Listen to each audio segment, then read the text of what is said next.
started August with Pulp Fiction. I can't even tell you how long I've been wanting to watch this movie, and then my dad just walked by me one night and was like, "You should watch Pulp Fiction." Okay. I was so happy. This movie is fantastic. I loved it. Each of the three stories have their own unique tones and stories, and all of them are great. Sure, I have my favorites, but they're all a lot of fun and a great time. And I really liked how they all tied together to make up the greater plot. I loved the writing in this movie, and the dialogue was phenomenal. Like I said in my Reservoir Dogs review back in January, the dialogue is fantastic, with all of it feeling natural and adapted as though the characters were having a real conversation instead of reciting this off of a script. That was what I sounded like back then? It was a really bad video. Anyway, the observation also applies in this movie. Every line feels streamlined and purposeful, and seems to give us more insight into the character that's saying something, even when it's a superfluous statement. I also loved the cinematography. The movie looks great, and the characters are remarkable too. Everyone in the movie did an outstanding job at bringing these wonderful characters to life. This movie is perfect, and you should watch it. It's really good. I've been waiting to get into this movie since I saw the first trailer. Let's start with what I think is the most glaringly obvious problem: the CGI. Good lord, this looks atrocious. How much money did this movie cost to make? How? How do you have a $250 million budget and you couldn't afford to make the CGI look like anything other than this hideous, half-baked Scorpion King-looking movie? The best-looking thing in this movie is the water, and I'm pretty sure most of that was just live action. I've seen video game fan animations that look better than this. I mean, okay, look at this. Okay, got a good idea here. Now compare that to this. $250 million. Of course, CGI isn't everything in a movie. What about the casting? First off, who chose to cast Awkwafina? Was it you or you? I don't know why Disney keeps trying to put her in their movies. She's one of the most annoying people in Hollywood, and she sounds like a chain-smoking 58-year-old with a gambling addiction. Then there's Daveed Diggs. Remember when he was in Blind Spotting and he was really good, and now he's in this dumpster fire and he's not good at all? I'm leaving Javier Bardem alone because I like No Country for Old Men, and he took the role for his daughter, which is really sweet, but I still have my opinions on his performance. Melissa McCarthy was actually pretty good and was one of the only cast members that brought an actual performance with a soul. The fact that I can count everything I liked about this movie on one hand is concerning. I guess I'm just getting kind of sick of all these Disney live-action remakes. But by the way, this movie is as much animated as it is live-action as far as I'm concerned. But when I look at that $250 million budget, I think of the prospect of a creative, original, and potentially great new movie. But no, we just have this. After that, I watched Jesus Revolution. As a Christian, I've seen a lot of Christian movies in my time. Of all those movies, I can name you three that I've actually liked.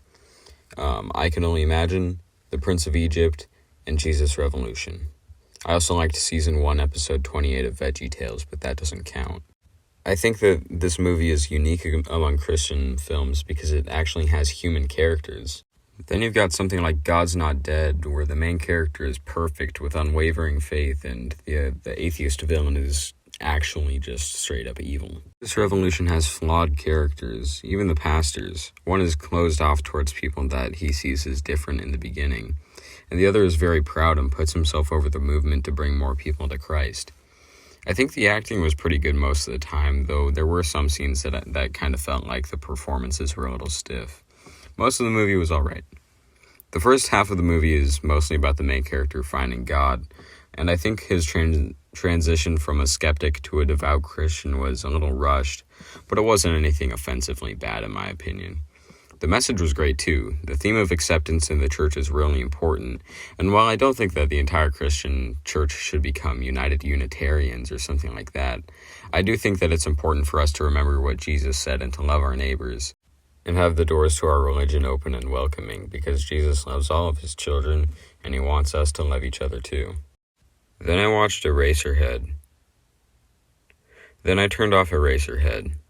I don't like this. It showed a close-up of his face and I just went, yeah, I think I'm good.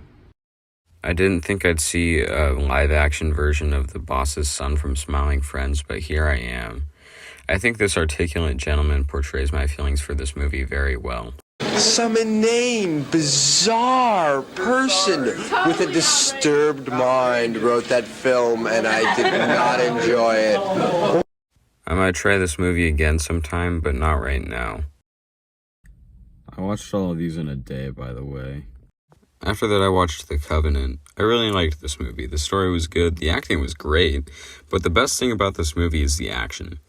This movie had some great gunfights, and it was a lot of fun as a whole.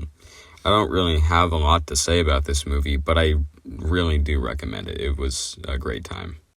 I've tried watching 2001 a few times, and I never quite got past the 1 hour mark of the movie. But now that I've watched the whole thing, I can say that I like it quite a bit. I used to strongly believe that this movie was severely overrated, mainly because of the pacing issues in the first half. But the second half is great, and makes up for the first hour of the movie's major pacing issues. That's really my only issue with this movie. The first parts of it are 20 minutes of monkeys and shots of spaceships going around space. And I think the first hour could have been shrunken down into a more digestible package. I think this could be said about other parts of the second half of the movie, but it's not nearly as bad as the first half. The film did a great job at portraying how lonely the voyage to Jupiter must be, which is when I think the slow scenes are done right. It also has a great villain, which is something I appreciate a lot. I don't know why, but this Red Dot is probably the most expressive character in the whole movie, and he's great, probably one of the best parts of the movie. I also loved the cinematography. The movie looks fantastic. That sequence towards the end where Dave is just flying through the cosmos has some breathtaking visuals. If you don't mind waiting for the movie to get up and running, it's definitely worth the watch. Then I watched The Beanie Bubble. It was alright. I thought the writing and the performances were good, which is a great thing in a movie. It also had some great casting too, but I didn't really find myself caring that much about the story. The movie kind of reminded me of Tetris, which I made a non-review of a couple months ago, which is a movie that I think has the same energy, but I prefer it over this.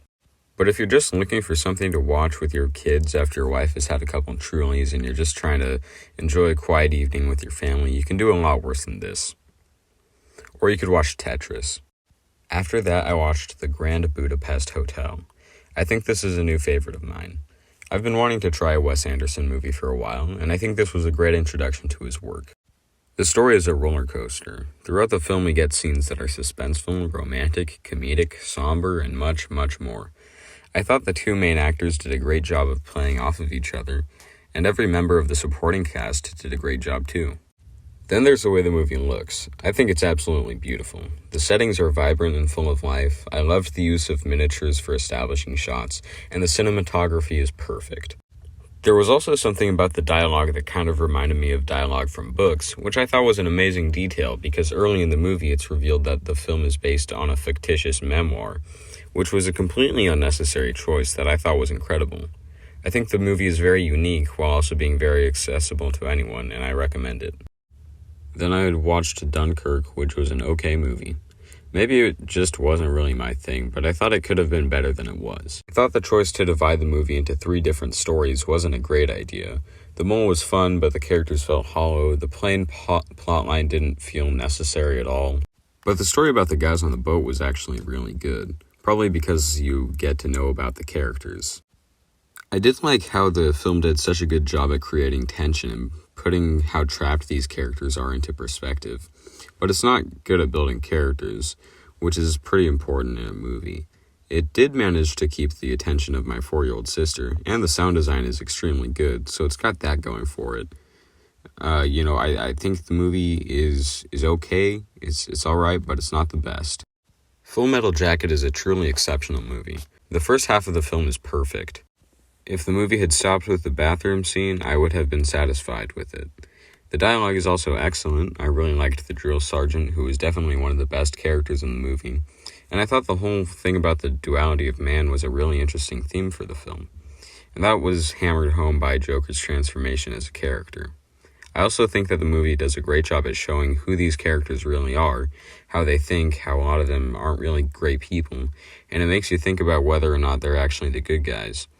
I'd say that this is probably my second or third favorite war movie, and it's definitely a good watch. The Menu was certainly an interesting movie. I didn't go into it expecting anything great, but I was surprised to find that it was actually a compelling and smartly written thriller. I liked a lot of the characters, but not because they were likable. A lot of the characters were actually just really easy to hate, and they're a lot of fun to watch. I really loved Ralph Fiennes. The guy did a good job at playing a really interesting character. I knew how the movie ended going into it, and that was a reason why I didn't think I'd like it. I'd seen movies like it before, not movies like it, but movies that had similar endings to it before, that I didn't like because the ending kind of ruined it. But unlike those other movies, this one felt satisfying and well executed. This is kind of unrelated to the movie as a whole, but there were some really good shots in the movie too. I'm mostly just talking about the food here, but my goodness, every dish except for one looked great. The movie is also surprisingly funny at times, which was nice and added some levity to the very intense situation. Overall, it's a pretty interesting movie that was just a nice time to watch. I first found this movie when I was 7 or 8 years old, but my mom wouldn't let me rent it because she didn't think it looked good. But you know what, Mom? You were wrong. Also, love you, Mom.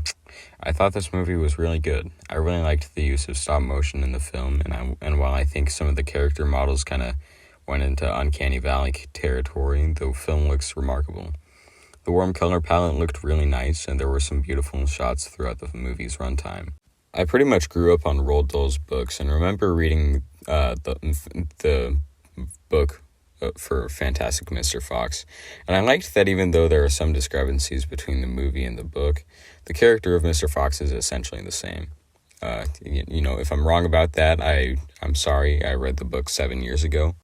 Nonetheless, I think Wes Anderson made every character better by making them just so human. Something else that I liked a lot about the movie was the message of it, which I think is really driven home by the final speech of the film. In the speech, Mr. Fox says to his family that the tree that they live in will never grow back, but something will, and that the apples they eat look fake, but at least they have stars on them. And even in the unflattering light, he's still with his loved ones. The characters are in a bad situation. They've lost everything, but they still find hope and meaning in the world. And if that's not a good theme for a story, I don't know what is. The Banshees of Inisherin felt very personal to me at the time that I watched it. I think the film did a really good job of portraying the emotions that one goes through when a good friend decides that they want to move on from your relationship, as well as the duality of the situation. The performances were really good. I liked a lot of the characters. It had some nice cinematography, and I thought it was pretty funny at some points. So yeah, the Banshees of Inisherin is very good, and you should watch it. Oh boy, I really didn't want to review this. The movie's so much, and it's very good. The video's already too long, so I'm just going to try and speed run it. Okay, 3, 2, 1. Writing's really good, cool characters. You can really tell how bad of a situation the Corleone family is in. Every loss and victory for them feels important. Oranges, cast is great. A tiny bit of fat could have been trimmed from the beginning. Great movie, recommend it. I hope you enjoyed that video. Thanks for sticking with me till the end. Thanks for watching. If you have any movie recommendations, please leave them in the comments. Until then, I'll see you next time.